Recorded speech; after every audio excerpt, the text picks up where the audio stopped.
اس ان پٹ کو اگر D classify کرنا ہے, بیکاز اس کانفرنس کے منٹس ہیں, ان منٹس کو گورنمنٹ ڈی کلاسیفائی کر سکتی ہے. اور ابھی ایک روز پہلے غالباً پرائم منسٹر صاحب نے یہ بھی کہا ہے کہ وہ پارلیمنٹری سیکیورٹی کمیٹی کی میٹنگ بلائیں گے, اور اس میں اگر اس میں بلائی جاتی ہے وہ میٹنگ, مسلح افواج کے سربراہان اس میں بھی جا کے وہی ان پٹ اب بھی دے دیں گے, کیونکہ جب وہ ان پٹ دی گئی اور اس سے اب تک کوئی تبدیلی نہیں ہے, وہی بات ہے. I hope I have made myself clear. نوید اکبر صاحب. نوید اکبر آج ٹیلی ویژن سے. سر ایک بات بڑی چلی عمران خان صاحب کی طرف سے, اور بار بار کہا گیا کہ کوئی مطالبات رکھے گئے تھے اسٹیبلشمنٹ کی طرف سے. آیا اسٹیبلشمنٹ نے کوئی مطالبہ رکھے تھے, اور اگر کوئی رکھے تھے تو کیا مطالبات تھے, کہ اگر عمران خان کے سامنے کوئی مطالبہ رکھے حکومت کے حوالے سے اور دوسرے کہ جو بھی پولیٹیکل صورتحال تھی اس حوالے سے؟ سر مطالبات یہ آپشن کوئی وہ کہہ رہے تھے کہ اچھا 3 آپشن. دیکھیے وہ آپشنز اسٹیبلشمنٹ کی طرف سے نہیں رکھی گئی تھی. پرائم منسٹر آفس کی طرف سے چیف آف آرمی اسٹاف کو اپروچ کیا گیا تھا کہ جب یہ ڈیڈ لاک برقرار تھا کہ اس میں کوئی بیچ بچاؤ کی بات کریں. اٹ از ویری انفارچونیٹ کہ ہماری سیاسی جماعتوں کی قیادت آپس میں بات کرنے پہ یا اس کے اوپر تیار نہ تھی اس وقت. سو آرمی چیف اور D G I S I بھی اس میں گئے پی ایم آفس, وہاں پہ ان کے ساتھ جو ان کے مختلف اور رفقا تھے ان کے ساتھ بیٹھ کے وہیں پہ یہ 3 سینیریوز ڈسکس ہوئے کہ کیا کیا ہو سکتا ہے. اور ان 3 سینیریوز میں ایک سینیریو جو تھا کہ جی no confidence motion goes as it is, دوسرا تھا کہ پرائم منسٹر صاحب ریزائن کر دیں, اور تیسرا تھا کہ اپوزیشن نو کانفیڈنس موشن واپس لے لے اور پرائم منسٹر صاحب اسمبلیاں ڈیزالو کر کے فریش الیکشنز کی طرف چلے جائیں. یہ تیسری آپشن جو تھی اس وقت وزیر اعظم صاحب نے کہا کہ جی یہ دس از ایکسیپٹیبل, یہ آپ ہمارے بہاف پہ ان سے بات کریں. سو چیف آف آرمی اسٹاف نے پھر اس وقت جو اپوزیشن تھی پی ڈی ایم ان کے پاس لے کے گئے, ان کے سامنے یہ گزارش رکھی, اور اس کے اوپر سراسل بحث کے بعد انہوں نے کہا کہ جی ہم اس طرح کا کوئی قدم اب نہیں کریں گے, we will go as we want as we have planned, and that is it. کوئی آپشن اسٹیبلشمنٹ کی طرف سے نہ دیا گیا نہ سامنے رکھا گیا. ٹھیک ہے جی. بشارت عباسی صاحب.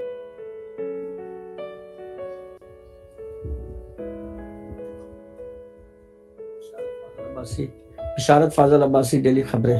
جی جناب, گزشتہ دن جنرل صاحب عمران خان نے جو پشاور میں جلسے میں خطاب کیا, اور خطاب کے دوران انہوں نے کہا کہ جو ہمارے نیوکلیئر ایسڈ ہیں وہ ہم چوروں کے ہمیں دے دیے گئے.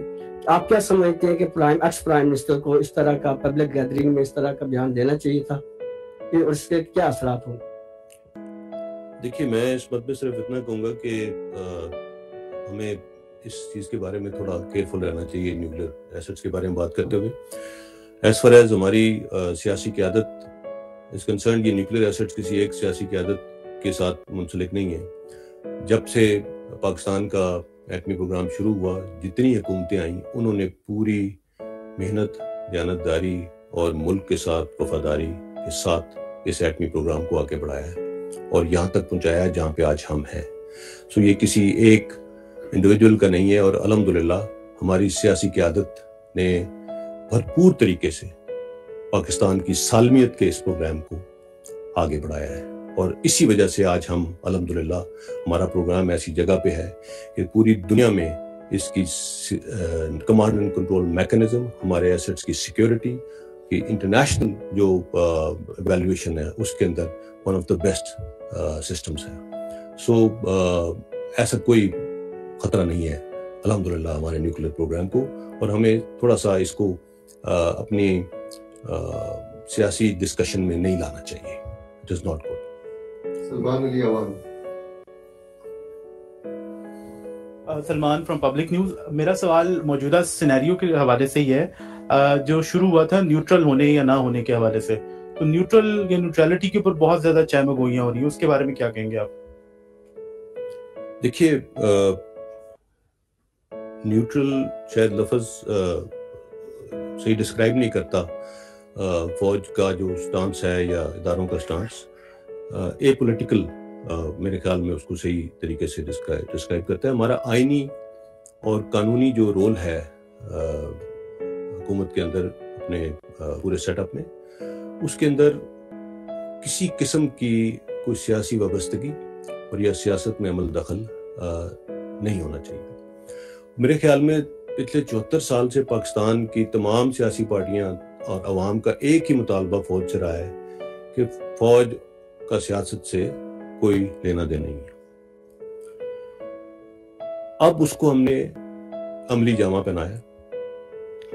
میں نے بھی آئی تھنک 1-2 مرتبہ پہلے بھی اس بارے میں بات کی.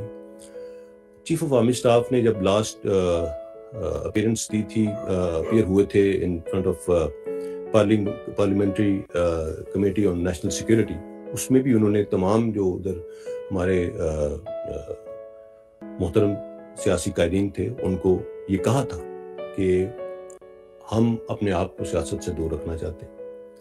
میں کبھی کسی کے پاس نہیں گیا. چیف نے یہ کہا کہ میں کبھی کسی کے پاس نہیں گیا. آئی ہیو نیور ریکویسٹڈ کہ میں آپ کسی سے ملنا چاہتا ہوں، تو مجھ سے کیوں بار بار آپ ملنے آتے ہیں. سو ادھر کلیئر کر دیا. اس سے پہلے جو گلگت بلتستان کے اوپر ایک میٹنگ ہوئی تھی، جب گلگت بلتستان کے پروویژنل پروونشل سٹیٹس کی بات ہو رہی تھی، اس میں تمام محترم سیاسی قائدین وہاں پہ موجود تھے. ادھر بھی یہ بات ہوئی. ادھر کسی نے یہ کہا تھا کہ جی آپ سیاست میں مداخلت کرتے ہیں. تو چیف نے کہا تھا کہ جی ہم سیاست سے اب بالکل دور ہیں، آپ صرف ہمیں اس میں مزید مت گھسیٹیں. سو یہ نیوٹرل یا ایسی کوئی چیز نہیں ہے. ہمارا کوئی لینا دینا نہیں ہے سیاست سے. اور اب ہم نے اس کو واضح طور پہ آپ دیکھ لیجئے، آپ پچھلے 2 سالوں کے کوئی ضمنی انتخاب جس میں کسی نے یہ الزام لگایا ہو کہ جی فوج کی طرف سے کوئی مداخلت کی گئی، بلدیاتی انتخابات کسی نے کوئی الزام لگایا ہو کہ فوج کی طرف سے کوئی مداخلت کی گئی، کسی قسم کا ہم نے اس کے اندر جو پہلے لوگ باتیں کرتے تھے کہ کالز آتی ہیں تو فون ہوتے ہیں، آج کوئی کہہ رہا ہے اگر